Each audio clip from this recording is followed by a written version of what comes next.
Hello viewers, Will Underwood here with The Huddle with Huw Thomas, co-founder for Recovery in Gaming. We're here at SBC Lisbon. Huw, thanks for joining us. And I think, on this interview we're going to talk about recovery in gaming. The first thing to do probably is to sort of let people know what it is you guys do and what you've got going on, how you guys are set up. Okay, cool. So Recovery in Gaming is a recovery community for people in the gambling industry who are struggling with drug or alcohol addiction. So we set it up about a month ago. There are 4 of us who set it up, and the real thinking behind it came from something I saw online, which was doctors in recovery.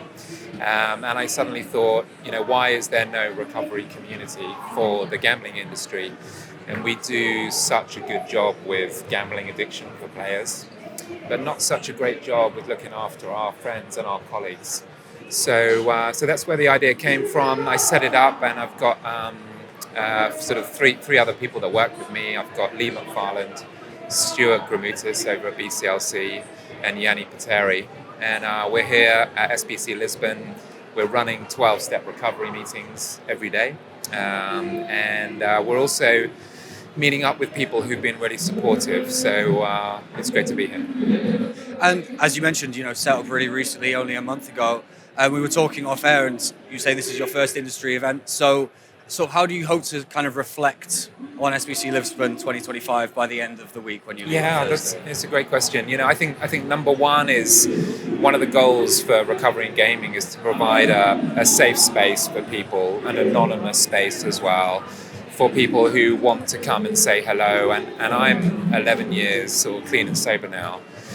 But one of the things that I struggled with was big events, all right? So when you're in recovery and you're trying to avoid drugs and alcohol, it's a real big challenge. So I think the hope is that we can provide a little bit of connection for people who are struggling. But secondly, and really importantly, is to lift up addiction and start talking about it, all right? So instead of burying it behind the stigma, we talk about it. There's a path out for everyone. And all of us who are involved in recovery and gaming have trodden that path, and it's tough, but it's made all the easier by talking to other alcoholics and drug addicts. So that's why we're here. And I know that you have a few people, different people involved who have struggled not only with gambling addiction, but also with things like drugs and alcohol. How do you find that having that kind of differing perspectives helps you push forward within what you're trying to do? No, it really does. Right now, Recovery in Gaming is just drugs and alcohol. And quite a few people have asked me about the whole gambling addiction side of it. But to be honest, that's never been my problem. But drugs and alcohol have. So the really important thing about recovery is it's very hard to talk to drug addicts and alcoholics if you haven't been one yourself, right? So the easiest thing to do, the first kind of step into recovery, is to find another alcoholic who's in recovery, find another drug addict who's in recovery, because we have very, very similar backgrounds, similar ways of thinking that got us into a lot of trouble. But we have a sort of shared way to get out of it as well. And so we hope to meet a couple of people through this event. And then after this event, we're also going to G2E, and we're going to be doing the same thing there. And we spoke, the co-founders, myself and Lee and Stuart and Yanni. It's a long game for us, all right? We're not just here just for SBC Lisbon. We're here for many, many years ahead. It's the first step, and we couldn't have got a better response, to be honest. We were quite surprised. And past G2E, maybe moving forwards into early 2026, is it full steam ahead, so to speak? Is it just sort of are there any specific plans that you have for moving on to 2026? Yeah, for sure. We've got a couple of plans.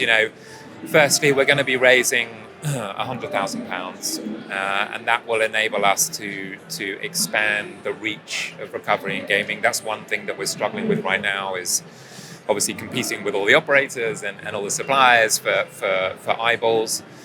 So that's number one. And secondly, we want to be able to go to G2E and iGaming Next and Sigma and all of these events. Cost a lot of money. And we are a not-for-profit sort of community right now. So we're looking to raise some money And then I think the event schedule that we've got coming up. I've been in touch with Pierre at iGaming Next, and we're going to be over there in Malta. But the plan is to keep going to these industry events, keep raising awareness, and keep picking up people along the way.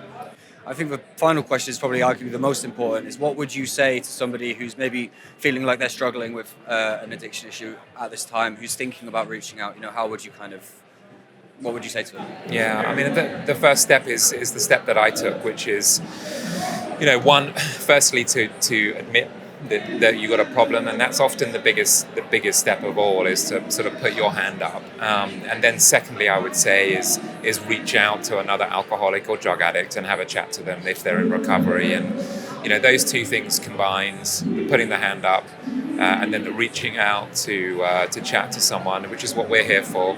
That's the best way to do it. Thanks very much for your time, Huw. It's been lovely. Thanks very much.